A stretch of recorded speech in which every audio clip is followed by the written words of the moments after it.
I want to make a short video here about painting, cutting in, painting a door. You notice I don't have any tape or anything on the grid here. To start with, I've got a nice, high quality enamel hybrid. So it's water washable, but it is an enamel. It's harder. You get a lot of cycles with doors. You get a lot of little fingernail scratches, keys, etc. Dogs jumping up. You don't want to just use latex paint on casework, cabinetry, built-ins, doors, trim. You want something a little harder. So an enamel is an excellent choice there. But there's so much to painting a grid. Often when I was younger, I would leave, I'd get it all done, and I'd notice I missed a spot, or it starts white, especially if you're trying to paint it white, quote unquote white. It's hard to keep track of where you've been, especially on a second coat. So I wanted to just have a look here. I've done the other side of the door. I've turned it over and laid it on towel, which is actually a good place to begin. It's out of the jam. You certainly can finish a door in place, but it is still a little chilly here. It's early March. I just as soon get it painted on the bench where I've got good light and let it completely harden, put it back in my jam, hang it, and then I'll touch up the door if it got bumped, and I'll do the jam in place. But the more I can do on the bench, the better. I want to acknowledge that I will roll with a cabinet roller, a small one, most of this flat surface, but I'll be brushing all the grids, and I'll brush this profile where I can't get with the roller, and I'll do that all first. So I'll get a little feather out all the way around where I've come through with the brush. I'll get this, like you may see it here, the little feather out there. And as quickly as I can, I'll jump into putting paint on the roller, and I'll roll the flat surfaces, and I'll leave it alone. I'll come back and I'll do all the brush work again first. I'll roll all the flat surfaces with the second coat, and then I'll leave it alone to be finished.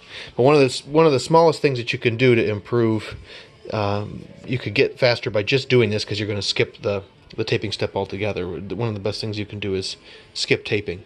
So you'll skip spending that time. But ultimately you can get better and better at this, and even gain more speed in completing a paint project. What I'm going to work through here with you is painting a grid. I'm right-handed.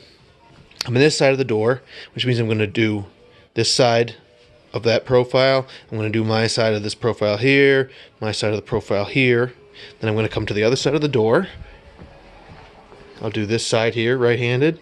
I'll do this side here. I'll do this side here. And then I'll start, and I'll do the side facing me in both of these verticals. And I'll come around to the other side.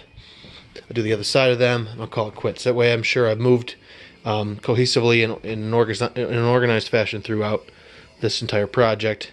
Doing these is fairly simple. However, if you get into more panels, it's nice to use that method of working to yourself and being methodical. Specifics of cutting in, I want to strike, for me, and this may differ, I like to strike off both sides of the brush, but I'm not real aggressive with that, so there is still paint in here. And I come in, often you'll see people, I'm trying to do this one-handed, so this may not work out, but I'm going to hold the phone. Okay, so you see a lot of people try and drag and cut that real close with the bristle, and I'm only kind of looking at a little section of bristle there, the very nearest ones. Everybody else plays out farther away from the exact line I'm trying to cut. So dragging with your angle cut brush to yourself is only going to yield kind of so-so results. Where I get the best results is when I push the cut and I bend that brush over, and now I'm doing a terrible job here because I'm trying to do it on the phone, but rest assured, let's show that, because we're not about putting on facades here. So that's, relatively undesirable, though when dry, that will just scrape right off with a razor blade, no big deal. And I will get some of that myself if I'm not careful.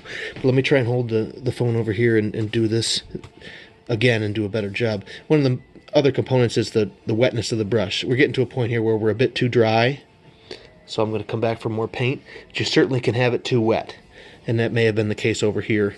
So let's try this again. We're going to do pull to get everything wet, and then push and really come close to that edge. And then touch the glass a little bit there. But then I can come in with the corner and get everybody copacetic on that little inside corner. I can get everybody copacetic here and drag back out. And once I've got everything covered, I want to give it a good once over to equalize the brush stroke. And again, we got a little bit on the glass. I swear I'm a lot better at this one. I'm not trying to run the camera on it.